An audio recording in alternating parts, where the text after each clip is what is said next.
Well, I'd like to talk to you guys today about something that God yesterday was talking to me. He said that sometimes we feel fear because we're living in very hard times. We see many persecution regarding religion, regarding everything, many kind of prejudice. But the Lord told me that we should not be focusing on this. Now we're at the time that we need to be warriors. It means that we need to wear the armor of God, to put all the clothes that the Roman soldiers were supposed to wear in battles. The same we should do as Ephesians says that we should. So every day we need to pray, we need to fast, we need to wear this armor so we can resist devil's temptations and devil's trying. The devil is always trying to deceive us and trying to give an end to our battle.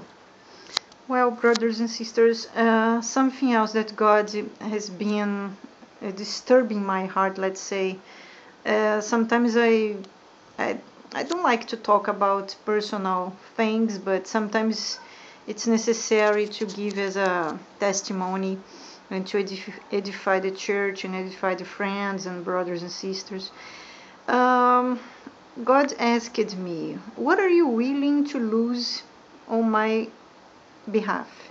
For example, I was, as I told you earlier, I was a person who was focusing too much on my career, in taking care of my kid, in the restoration of my marriage.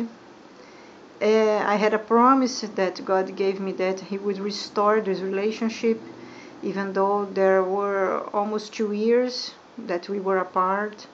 And this person, he used to be a very faithful Christian, but now he was totally away from God, too much in the earthly things, earthly music. And that was the main reason why we split. But I was always trusting God that He would change this person's heart and mind, and then he would come back to be a true servant of God. But lately, God took away everything I had, everything that was my security in life, let's say. I lost a very good job. I I had to give up this promise because God told me, my servant, there will be no time for his restoration. You need to let this person go.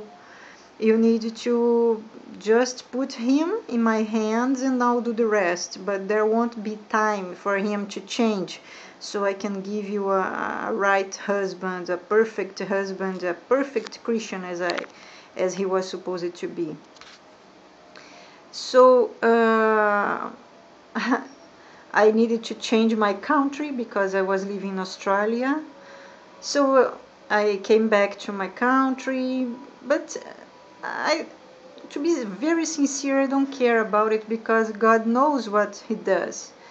I live very well with my kid, even though I'm not working. I do my teachings, my private lessons. My students come here to my house, or sometimes I go to their houses or their companies and teach. So I have money.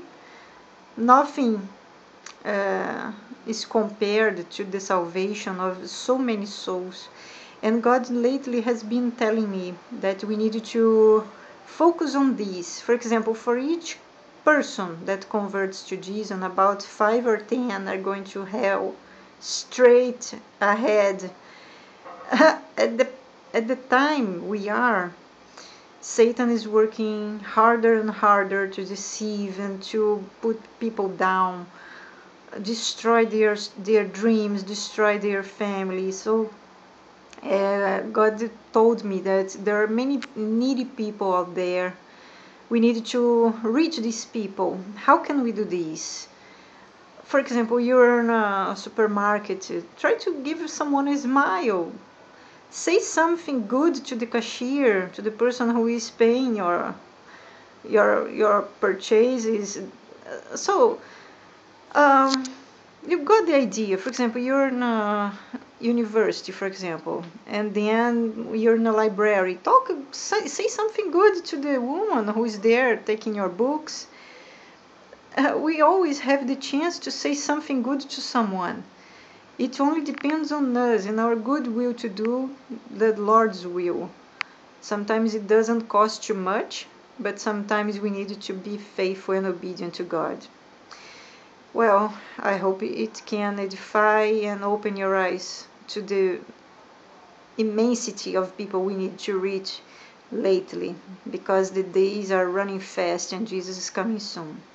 Blessed be, brothers and sisters.